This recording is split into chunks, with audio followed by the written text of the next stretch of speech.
네, 안녕하십니까. 이번 영상은 해지 테마 매매 관점에 대해서 설명드리는 영상입니다. 먼저 해지라고 하면 이제 원유, 해운, 방산 등 이것저것 여러 가지가 있는데요. 이제 이게 해지라고 불리는 이유는 이제 시장이랑 반대로 가는 경우가 많습니다.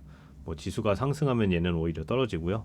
이제 지수가 오히려 반대로 떨어지면 상승하는 애들입니다. 뭐 원리는 간단하게 이제 이렇게 전쟁 같은 게 나서 이제 떨어지게 지수가 떨어지는데 이제 뭐 국제적으로 유가가 오르거나 혹은 운임 비용이 오르거나 아니면 무기가 많이 팔리거나 그러면 당연히 얘네는 올라가겠죠. 그렇기 때문에 얘네들은 이제 해지로 작용을 해서 해지테마라고 이렇게 이야기를 하고 있습니다. 이제 흥구석유를 매매했는데요. 그 중에서도 이제 사실 흥구석유 이제 이 녀석에 대한 뭐 관점 그런 거보다는 이제 시장에 대한 관점이 가장 컸습니다. 이제 이 전 영상에서도 설명드린 바가 있는데요. 이제 이렇게 미국과 이란이 전쟁이 발발을 했고 이제 이렇게 되면 생각보다 좀 더 많이 밀릴 수 있다. 이제 이게 큰 조정의 트리거가 될 수 있다라고 설명을 드렸었습니다. 이제 지금 이걸 매매했던 이유도 거기서 이제 설명드린 이유와 거의 동일한데요. 이제 가장 먼저는 이제 외국인의 이제 대금 붙인 순매도의 연속입니다. 이제 이쪽 차트를 보시면 아시겠지만 여기도 2월 13일부터 이제 외국인 매도세가 계속 이렇게 딱딱딱 붙어 있죠. 이제 마이너스 거의 1.1조, 1.1조, 0.9조 뭐 이런 식으로 조 단위로 계속 매도가 나왔고 특히 하이라이트는 그 하락이 있기 바로 전주 금요일 이날이죠.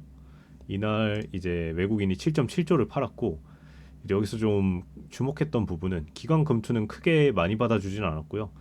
이제 개인이 7.4조를 받는 일이 있었습니다. 이제 이런 경우에는 좀 많이 위험하다고 생각을 했던 게 이제 개인의 매도는 이제 또 다른 개인의 매도를 부르고 이제 이렇게 연쇄 매도가 일어나면서 패닉셀이 나오게 되고 그런 경우에는 생각했던 것보다 훨씬 크게 밀릴 수 있어서 위험하다라는 이제 생각을 하게 되었습니다. 이제 아무래도 국장의 방향성은 사실 외국인이 주도한다고 해도 과언이 아니죠. 그렇기 때문에 저는 외국인 매수세와 매도세를 좀 많이 따라가는 편인데 이제 이때 RSI도 이제 80 정도 굉장히 높았고요.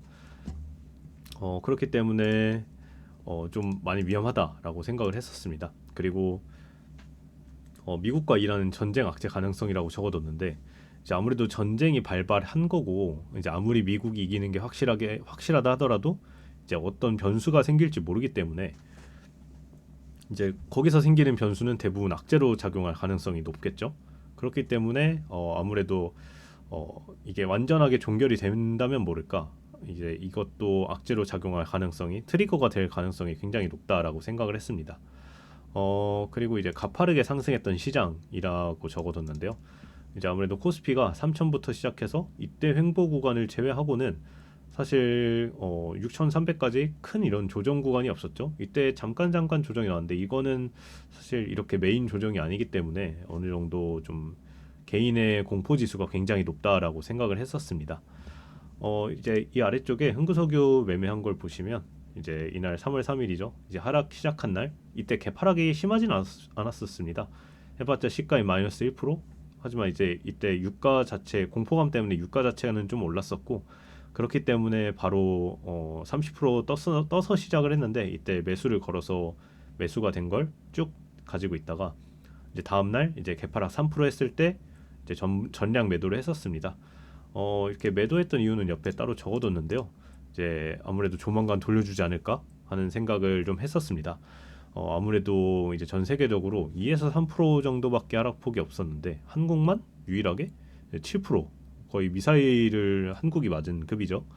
그렇기 때문에 약간 좀 이 정도 하락폭이면 어느 정도 돌려줄 수 있지 않을까? 특히 이날 이제 시작할 때 시가에 마이너스 3.4%로 시작을 했네요. 그럼 총 10%가 넘겠죠, 당연히. 그렇기 때문에 하락폭이 꽤 되기 때문에 어느 정도 오전이나 돌려주지 않을까 하는 생각으로 일단 매도를 했었습니다. 두 번째로는 이제 세계 유가 상승폭이 예상했던 것보다는 그렇게 높지 않았고요. 그렇기 때문에 이제 유가를 따라가는 이제 녀석이다 보니까 이때 매도를 했습니다. 사실 결과적으로 보면 이렇게 좀 더 가기도 했지만 사실 저는 이렇게 블랙 테마 이런 해지 테마를 그렇게 좋아하지 않기 때문에 아무래도 좀 상승장에 있는 다른 그냥 종목들을 매매하는 것보다 좀 더 리스크가 크다라고 생각을 하기도 하고 이제 변동폭도 상당히 크기 때문에 종목 특성상 그렇게 좋아하진 않아서 이제 이 정도 상승폭이면 챙겨줄 만큼 챙겨줬다. 차라리 눌림에 좀 더 집중하다 하자라는 생각을 또 가지고 있었습니다. 사실 이번 하락장에 제대로 매매한 건 눌림 매매 위주로 매매를 했고요. 이거에 대해서는 좀 더 자세하게 다른 영상에서 설명을 드리도록 하겠습니다. 네, 그렇게 해서 여기까지가 제가 이제 해치 테마 매매했던 관점에 대해서 설명드린 영상입니다. 네, 감사합니다.